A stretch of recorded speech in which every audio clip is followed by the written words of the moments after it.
This trip began with something simple, a sunset in Hong Kong. The sky was painted in warm gold and soft amber, and as I watched it, I felt grateful. Grateful not just for the travel, but for the journey of building Graceleen jewelry. Sometimes, when we think about business, we think about growth, numbers, and expansion. But for me, it has always been about meaning.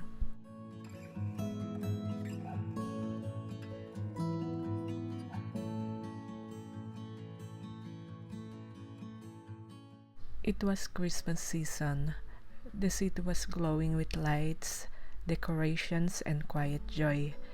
Before anything else, before sourcing, before meetings, we attended Holy Mass. I always believe that when you start with gratitude and faith, everything flows with the right intention. My jewelry business is not just for selling gold. It is about stewardship, responsibility, and serving with honesty. In between family moments, I slowly began visiting jewelry areas and suppliers. As someone still growing in this industry, I focus on what I can genuinely afford, simple pieces but valuable and timeless. I don't rush, I don't overbuy. I look at the gold purity, I check craftsmanship, I observe details. Even if I only come home with a few pieces, I want them to be a pieces that last. Because I believe elegance doesn't need to be loud, it needs to be sincere. This is actually one of my me time moment, but I use it as my sourcing time. I enjoy looking for the details of the fine jewelry, talking to the seller or to my source, which become my friends as well, and enjoying every moment of it.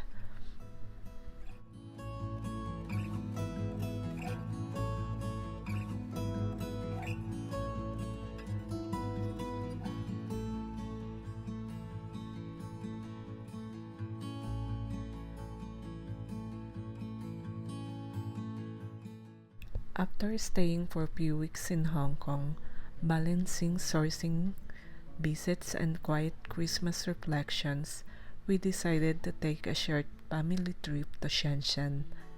Sometimes, stepping away from business even for a few days gives you a clearer mind.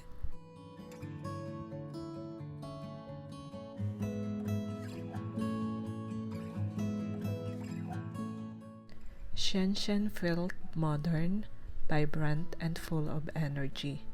One of the highlights was visiting the tallest tower in Shenzhen, which is the fifth tallest tower in the world, the Ping An Finance Center. Standing there and looking over the city skyline reminded me how big the world is and how much room there is to grow. I couldn't help but think growth doesn't happen overnight. Even the tallest structures begin with foundation no one sees.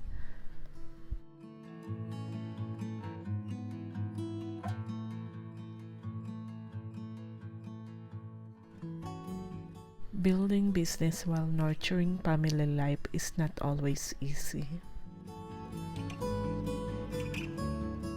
It reminds me why I do this, to build something stable, something meaningful, and something that grows slowly but surely.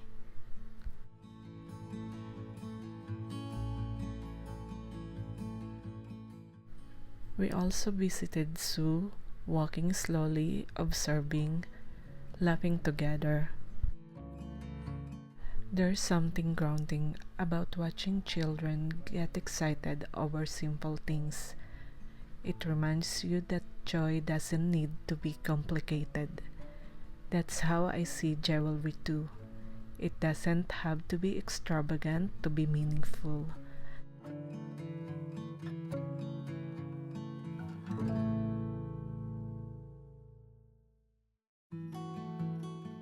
Sometimes the simplest gold band carries the deepest story.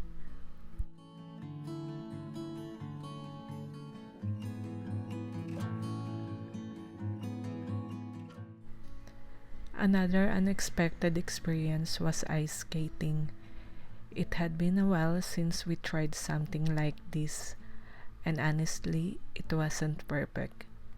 There were moments of imbalance, small slips, and laughters. But that's how building a business feels like sometimes. You move carefully, you adjust, you regain balance, and eventually you glide more confidently. After Shenzhen, we returned to Hong Kong and went hiking together.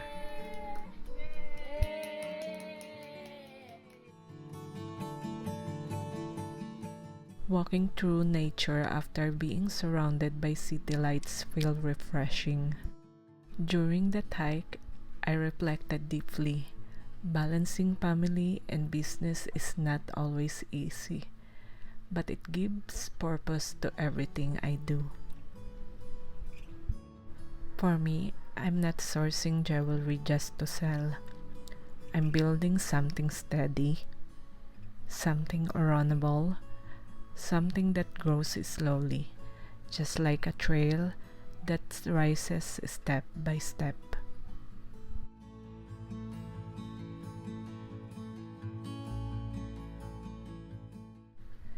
If you enjoy seeing not just the jewelry, but the journey behind it, I also share more of my reflections, troubles, and quiet lessons on my personal blog. You're warmly invited to follow along there as well, because Graceleen jewelry is not just about gold, it's about the life that shapes it. Thank you. Hope to see you soon. Bye.